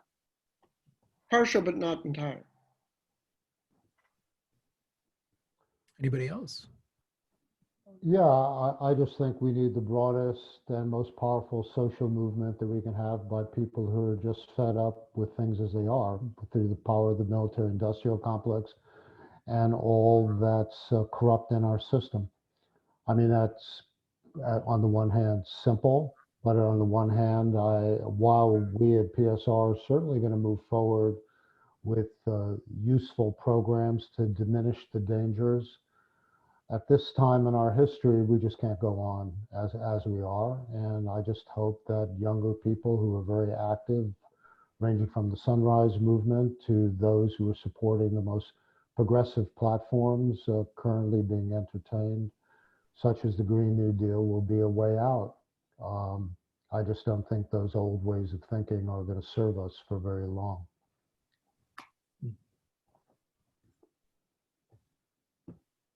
Anyone else, or can we move on? There's another question. What is your feeling about nuclear power? Down here in Southern California, we've had up close and personal experiences with San Onofre. I could speak for Physicians for Social Responsibility that we're opposed to the use of nuclear power as a quote unquote climate solution. We could certainly see from the experience of Chernobyl and Fukushima the real dangers thereof. Since the times of those tremendous calamities, we've made major advances in alternative energy, whereby it's completely undermined the case for needing nuclear power in terms of being able to provide the quickness of response that any idea of building a new generation of nuclear power plants would afford for us. We're certainly concerned about the legacy of hidden and open subsidies to nuclear power that have not been available to alternative and sustainable energy, as well as the real history of the GERD to proliferation of nuclear weapons programs that I tried to indicate in the closing part of my own talk in terms of the potential for spread within the Middle East at present.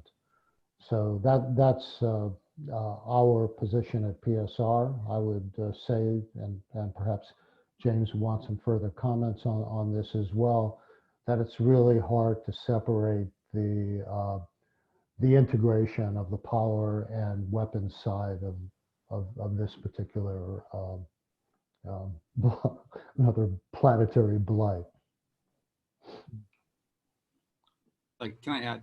I would add that on that point, that Ellul speaks of the notion of technological monism, right? And so we often think in instrumentalist terms, like, oh, we have a certain technology, we use it for good or for ill. And he really challenges that mindset and says, well, they're all of a whole, right? They're ontologically related to each other. And so I think that speaks to the idea of nuclear energy, and the nuclear accidents are one example, but then the ongoing problem of what do we do with all this nuclear waste? What do we do with it? And there is no answer to that. And so I actually think that they're much more related to one another, nuclear weapons and power, than we often realize. Any other thoughts on that one? Can move on to another question. This is actually directed at Drs. Fuller and Drs. Gould. Given the bellicose nature of nuclear powers and their insecurity regarding weapons, what is the PSR long-term strategy to reverse this?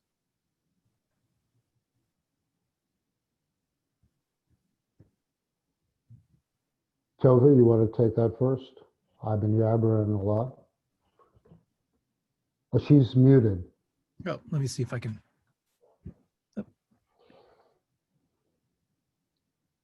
Yeah, so I'll let Bob fill in the details, but yes, we believe no nuclear power for the reasons that are listed. There is the potential for an accident. There's no good disposal of the material.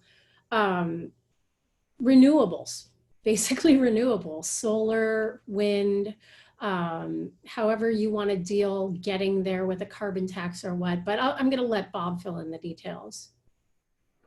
Well, rather than go on with details, I would refer our audience to a number of really good sources that I think underscore the points that we've made. One is the Institute for Energy and Environmental Research, Dr. Arjun Makajani's group, Carbon Free and Nuclear Free, is a major body of work.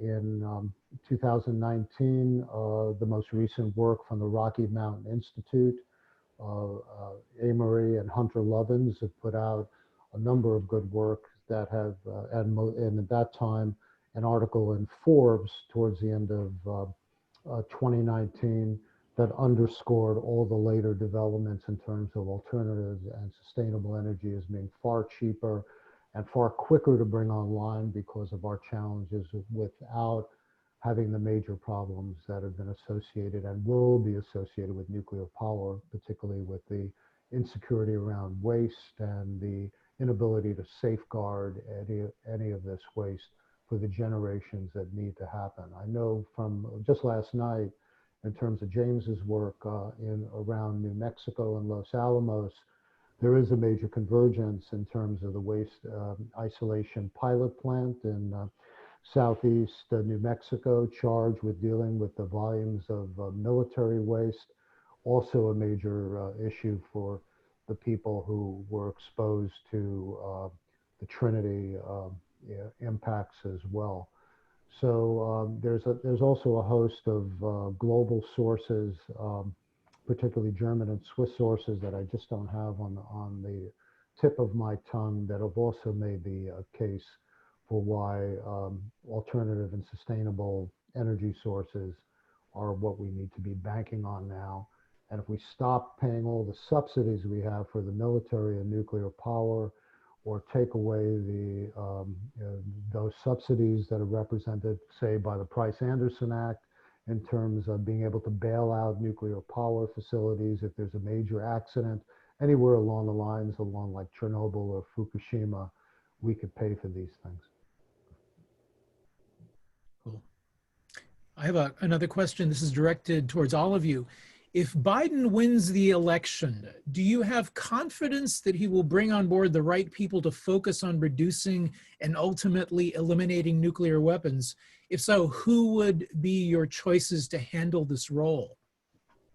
Well, I would say eliminating, probably not. Reducing, definitely so. I think one of the very first things that he would do is to extend the New START Treaty, for example, which a lot of people don't quite understand. It was a minor treaty. It reduced nuclear weapons by a little bit, but what it mainly did was to set up fairly intrusive verification procedures, a panel for dealing with differences and controversies about, hey, what are you doing over there? That all would go if New START was. I think you would be restoring the Iran nuclear deal to the extent that's still possible. I think you would be getting back into all the treaties that Trump pulled out of, and I think that there would be the people I know who would probably be in a Biden administration, assuming that it's a lot of the same people who were in the Obama administration, who worked with Biden. People like Michelle Flournoy, who was an Undersecretary of Defense. I think she would probably be Secretary of Defense. Susan Rice, my guess if she's not Vice President, will be Secretary of State. People like Tony Blinken. I mean, I know a lot of people out there, and perhaps even on this panel, these people are too establishmentarian for their taste, but I ask you only to contrast them with the people who are in power now.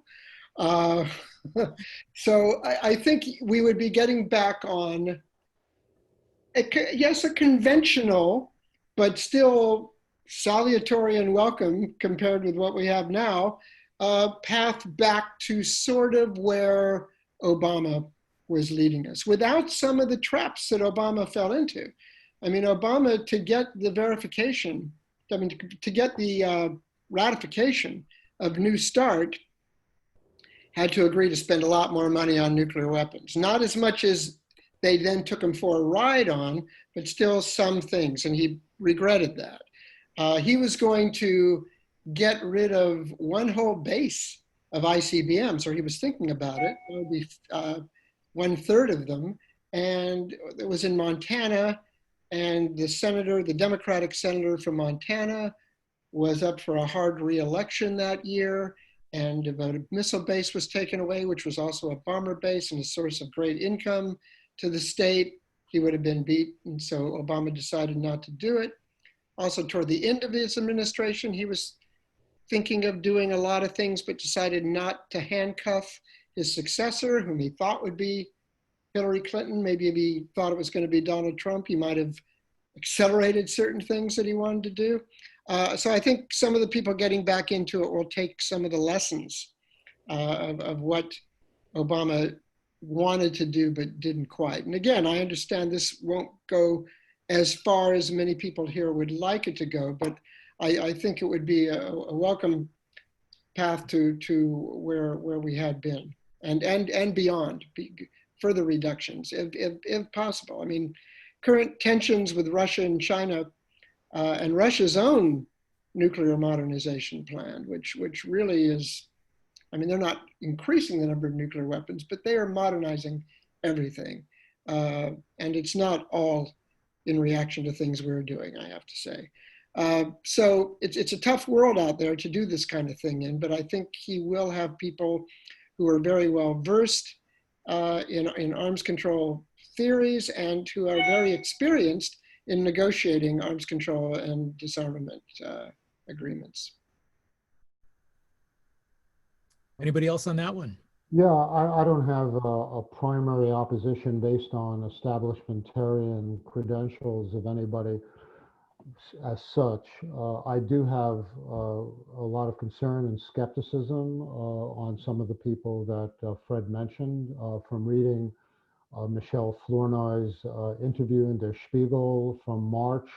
She seems very much in support of the present posture of NATO to continue to have tactical nuclear weapons in various countries in Europe, which I think remain a major trigger point for potential conflict and escalation to nuclear war. So I am personally dismayed about the lack of real new thinking in those people being considered at this point. Anybody else on that?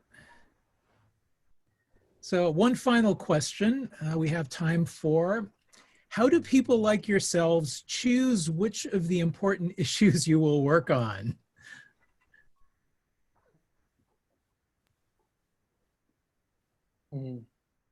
Well, I'm going to have to defer. You know, I'm primarily a journalist and a historian, so and you know, I do have opinions, and I don't hesitate to express them in my columns for Slate and elsewhere. Look, I guess in my case, you know, I'm primarily the national security columnist for Slate magazine. I've written books about military history and other things. And on the side, I also, you know, write about jazz and art and things like that, which are more pleasant ways to fill the day. So I guess, you know, I'm focusing mainly on things that are going on now and that might happen. I guess what I'm saying is that I'm a more effective commentator by not being an overt activist. So I'm probably not the right person to answer this question. I would give a similar answer myself as a historically oriented sociologist.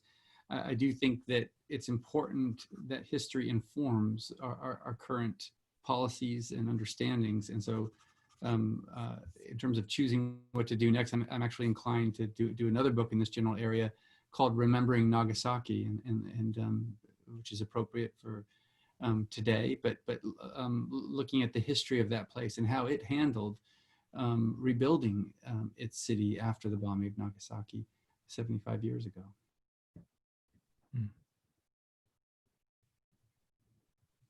I can go briefly. When I was in my first year of medical school, I was very concerned at the time we were invading Iraq, and nuclear weapons was not on my radar. I'm like kind of a millennial. I remember the PSR executive director in Los Angeles showing me figures talking about START and SALT, and I was just like, I don't know what that is. But with even a little bit of exposure, you can see it as the extreme manifestation of the military-industrial complex. And just being a doctor, it just makes sense that if we have war, if we have mortality, that's a public health issue. And this could eliminate all of humankind. So just seemed like a no-brainer to me. Yeah. So as we wrap this up, oh, please, yeah, please, Rob. Oh, well, I would just, I mean, sharing, as Tova does, a role within the health professional community. I think both of us want to continue to leverage that position and whatever influence we can have and whatever teaching we do in connection, particularly with the younger generation of health professionals, that's an important role. Certainly for myself, I've had the benefit of having mentors that, you know, I mentioned earlier. But, you know, as important as I think the work historically and currently of Physicians for Social Responsibility is, it's still one sector, one important sector to leverage in a larger movement. And I think our major challenge, my own personal challenge, is to be as aligned as possible with the positive forces for change that we really need for global survival. Great. Anybody else before we wrap up? Well, with that, that is essentially all we have time for today. This has been a wonderful program. I'd like to thank all of you for joining us. Please do purchase Atomic Doctors and the Bomb. It helps City Lights out immensely in the time of COVID.